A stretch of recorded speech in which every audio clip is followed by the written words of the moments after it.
Imagine a hulking green monster who conquered half the galaxy, wears space marine helmets as jewelry, and possesses the intellect of a particularly dim rock. These aren't just isolated anomalies. The galaxy has faced countless warbosses throughout history, each convinced they're the ultimate orc leader. From the beast who nearly destroyed the Imperium to Ghazghkull turning Armageddon into his battlefield, orc warlords have terrorized Imperial commanders for 10 millennia. Some rule through brute strength, others through cunning, and some with technological nightmares. Today, we're breaking down every single warboss who left their green stamp on the galaxy. The brute force champions, Krumpin their way to the top. Ever wonder what happens when an orc decides the only strategy they need is being bigger and meaner than everyone else? These warlords are what happens. In the brutal hierarchy of orc society, there's one tried and true method to climb to the top. Smash everything that gets in your way. While some greenskins might fancy themselves clever or tech savvy, the most direct path to power is being the biggest, meanest git with the heaviest choppa.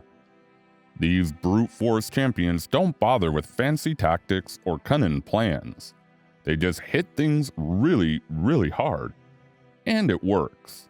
In orc culture, might makes right. The biggest orc gives the orders, and anyone who disagrees gets a face full of power claw.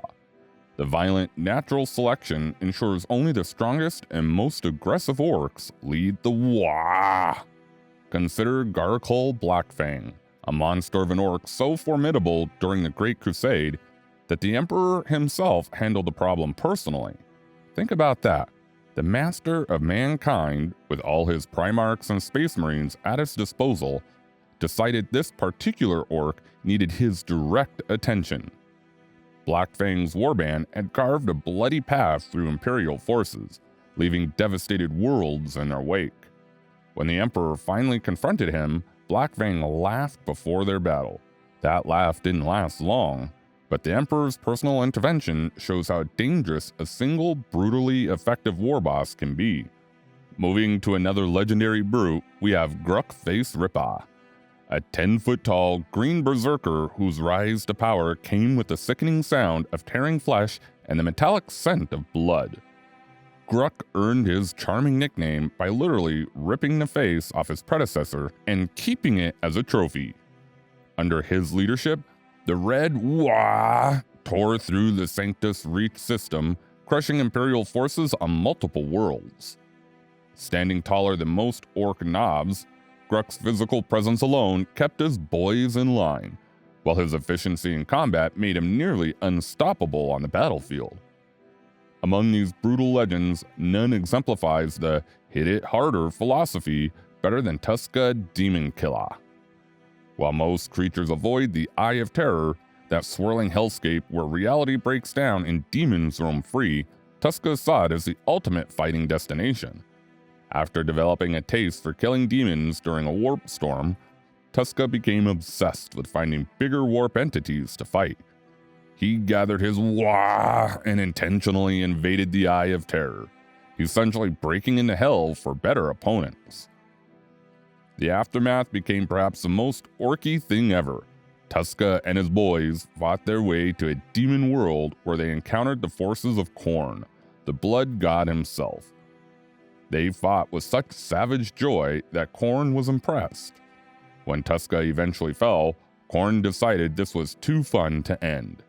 Now, Tuska and his Waaagh exist in an eternal loop, fighting demonic hordes each day, dying gloriously, and then being resurrected the next morning to do it all again. And the best part?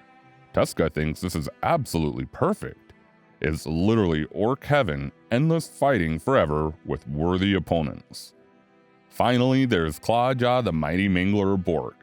His path to gigantic proportions came from eating a mutated squig, which caused him to grow to monstrous size. With his newfound stature came ambition, and Clawjaw set his sights on the mysterious ghoul stars. Leading a massive brigade of battle wagons, he conquered world after world, his physical presence breaking enemy morale before fighting even started. His vehicle horde created a mechanized assault force that struck where enemies least expected. 3. The Tactical Geniuses, warlords with actual brains. While most orcs might swing fast and think never, there exists a rare and terrifying breed that Imperial tacticians fear more than any 10-foot green brute. These are the warlords who actually use their brains, a concept so disturbing that many Imperial commanders refuse to believe the reports from their own officers. The truth, as the Crimson Fists learn the hard way, is far more disturbing than fiction. Snogrod the Arch Arsonist completely rewrote the book on orc warfare when he launched his Waaagh against the Imperial Agriworld of Bad Landing in 989.M41. Unlike the typical charge screaming at the enemy approach, Snogrod kicked off his invasion with a strategic masterstroke, eliminating all astropaths to cut off Imperial communication. This calculated information warfare prevented distress signals from reaching potential allies, keeping his forces undetected until it was too late. By the time a desperate plea for help reached the Crimson Fists, Snogrod had already established complete control over Bad Landing. This was merely the opening move in his grand strategy. What followed shocked even veteran Space Marine commanders. One Imperial tactician noted with disbelief. The Orc warlord showed incredible tactical savvy by utilizing Imperial tactics. An Orc studying and adapting human military strategies, instead of relying on overwhelming numbers and brute force, upended everything the Imperium thought they knew. The consequences were catastrophic. When the Crimson Fists responded to Bad Landing's distress call, they found themselves facing coordinated defensive positions, ambushes, and counterattacks that mirrored their own tactical doctrines. Snagrod's greatest achievement came when he pursued the Space Marines back to their homeworld of Rin's world. Through brilliant maneuvers and an almost supernatural understanding of Imperial defense protocols, he bypassed planetary defenses and nearly obliterated the entire Crimson Fist chapter in one devastating assault. This was military genius that shouldn't exist in Orc society. Imperial commanders were so shocked by Snagrod's strategies that many insisted some other intelligence must be pulling the strings. They couldn't accept that an Orc could outsmart elite Space Marine tacticians with centuries of combined battlefield experience. But Snogrod wasn't a fluke. Gorbad, another brilliant Orc strategist, demonstrated similar tactical acumen during his conquest of multiple star systems. Instead of hammering away at a single target, Gorbad orchestrated simultaneous attacks across the Alcanth, Tyr, and Red World systems.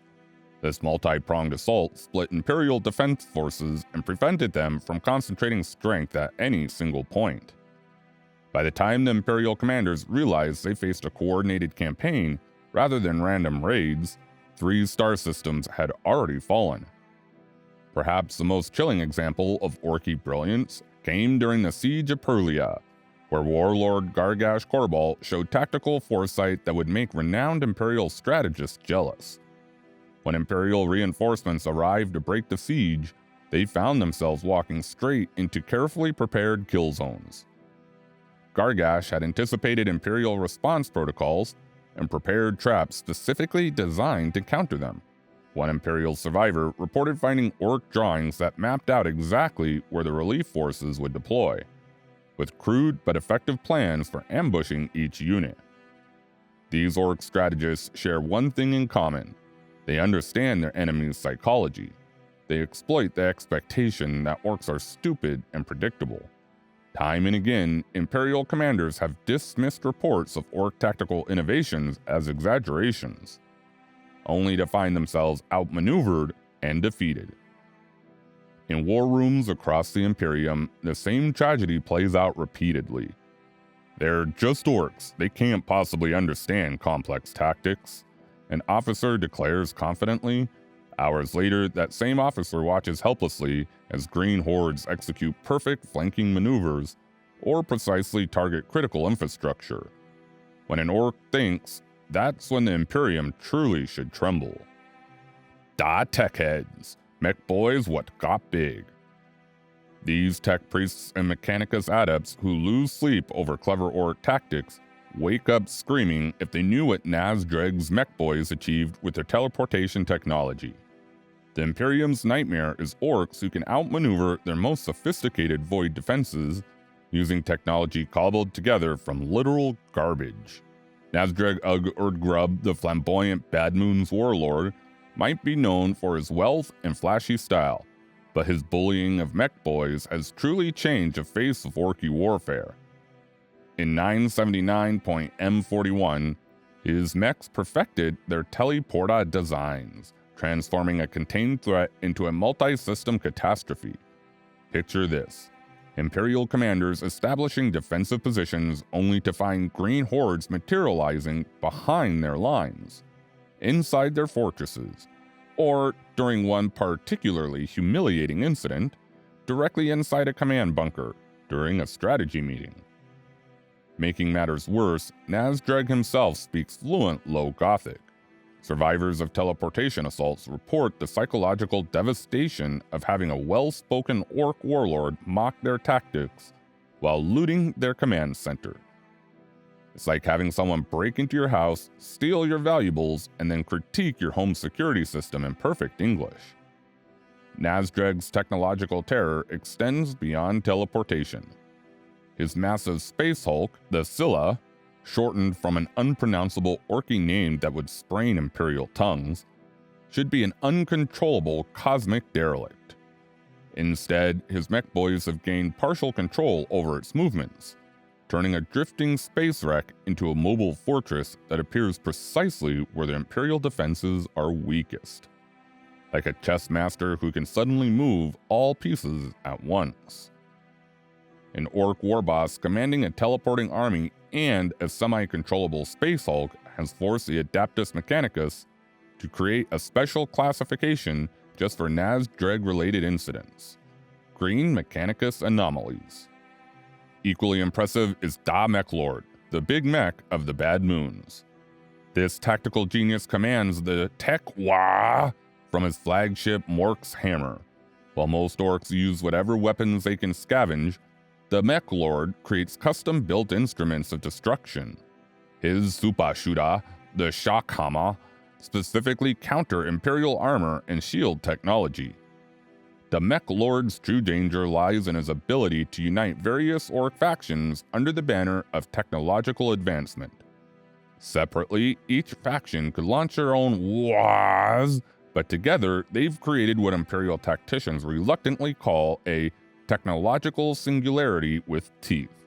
For speed enthusiasts, Waaagh Gutsmech represents orky innovation in its fastest form. This speed-obsessed warboss revolutionized orc motorcycle design after winning the race of the Burning Wheels on Kazakh Prime. His Bike of the Apocalypse showcases the terrifying potential of orc mechanical genius.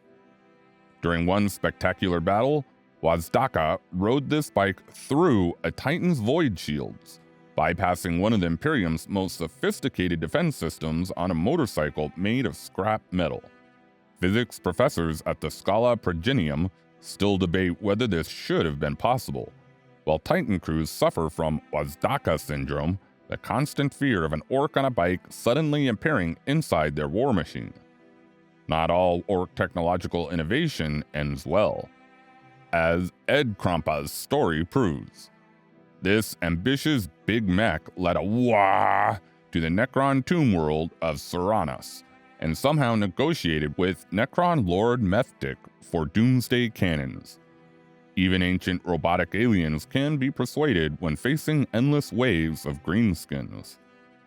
Unfortunately for Ed Krampa and Eden Prime, his urge to make it more killy led him to modify a Necron weapon. The resulting explosion obliterated an entire Imperial world. Necron technology and Orky improvements mix about as well as Prometheum in matches, a lesson the Imperium hopes other mechs will take to heart.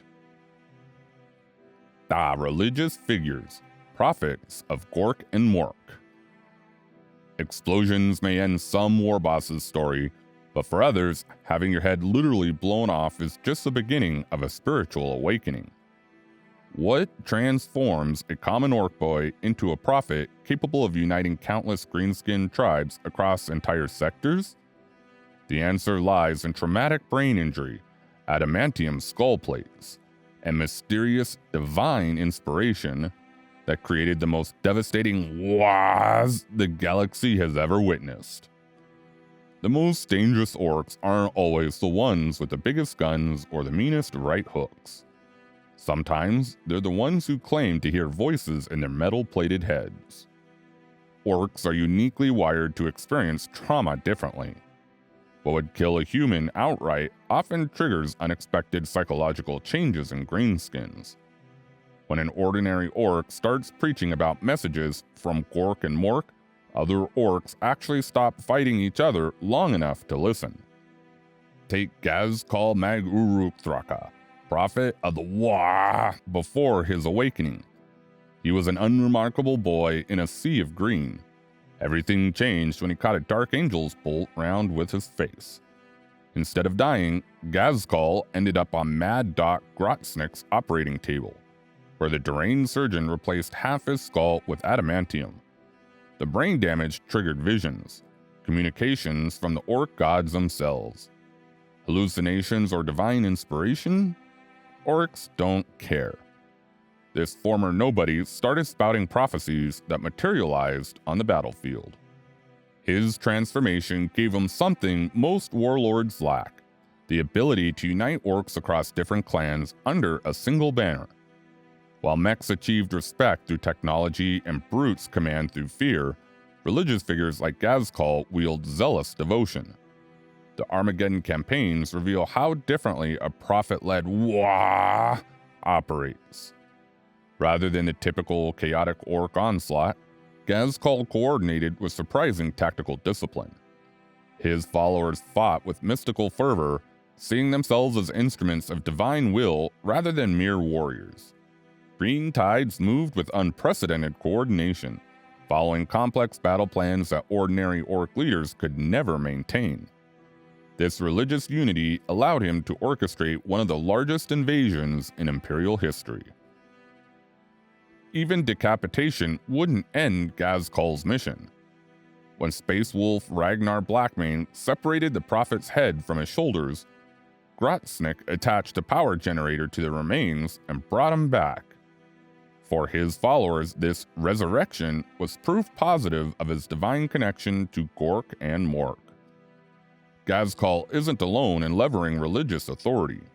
The Beast of Beasts, largest of the 6 prime orcs, combined religious fervor with unprecedented power during the War of the Beast in M32.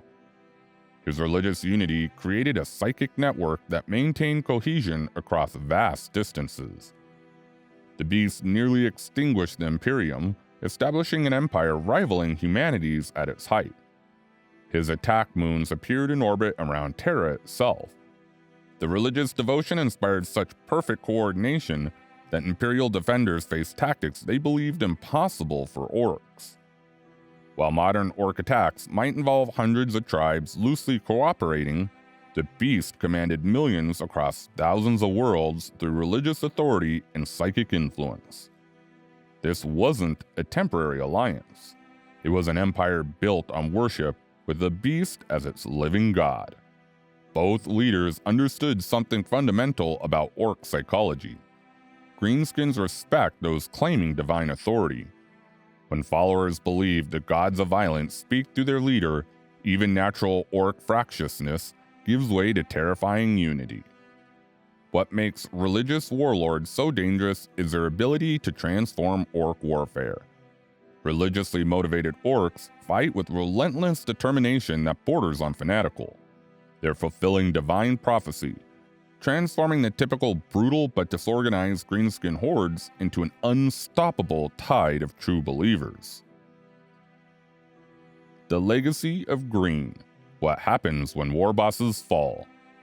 While religious prophets inspire fanatical loyalty in life, a warboss's death unleashes a different kind of green hell across the galaxy.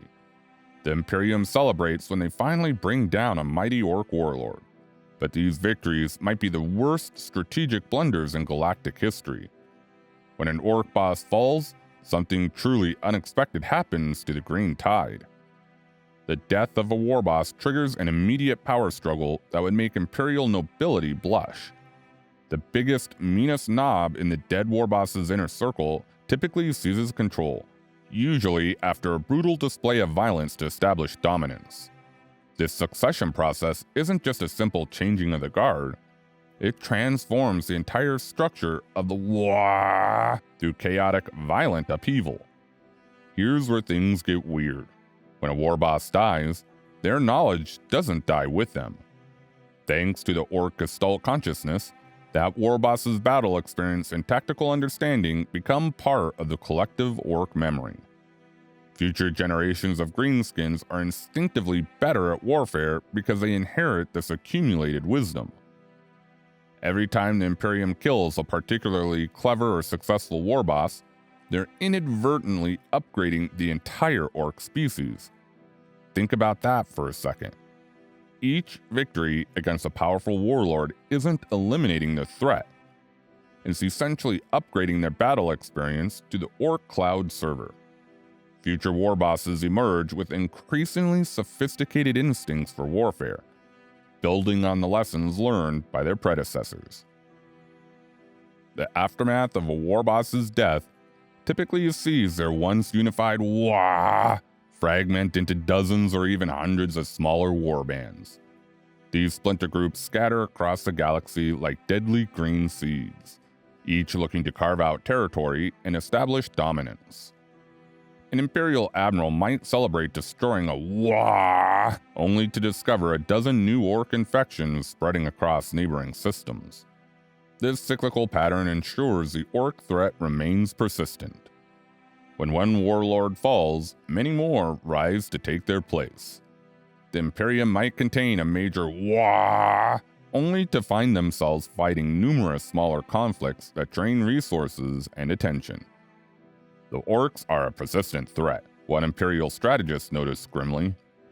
Every time we defeat one Waaagh, another rises in its place, often stronger than before. The most infamous example followed the defeat of the Beast. After the Imperium finally brought down this nearly unstoppable warlord, the genetic material and battle knowledge of the Beast spread throughout the galaxy.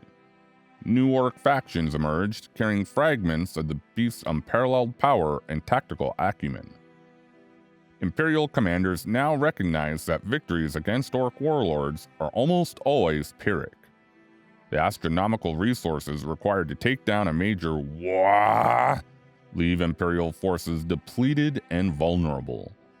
By the time they've recovered, new Ork threats have already emerged, often wielding tactics adapted from previous encounters. This creates a no-win scenario for the Imperium. Ignore a powerful warboss and they'll grow until unstoppable. Defeat them and you scatter their knowledge across the stars, creating perfect conditions for even more dangerous leaders. It's like fighting a virus by blowing it up. You're just spreading the infection. The most terrifying aspect is how this cycle propels Ork evolution forward. Each generation produces more cunning leaders, more advanced technology, and more complex social structures. The Green Tide doesn't just persist, it adapts and improves. For Imperial citizens, the Green Shadow never truly lifts. A world might celebrate liberation only to face a new threat a generation later, led by warbosses who somehow know exactly how their predecessors were defeated. The nightmare never ends, it just evolves.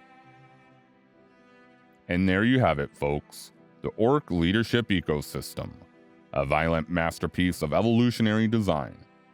What makes these Green Titans truly terrifying isn't their muscle or their guns. It's their species' unwavering resilience. Every fallen warlord plants seeds for countless others to rise. Whether through brute force, tactical cunning, technological innovation, or religious fervor, Ork warlords transform scattered mobs into galactic threats. When facing a Waaagh, you're confronting the culmination of countless battles and adaptations. This endless cycle ensures the green tide never truly recedes, each Imperial victory merely a pause before the next surge. Remember, each warlord represents the galaxy's most successful evolutionary strategy, violence wrapped in adaptability, where every seeming defeat only strengthens the horde that will inevitably return. Waaagh!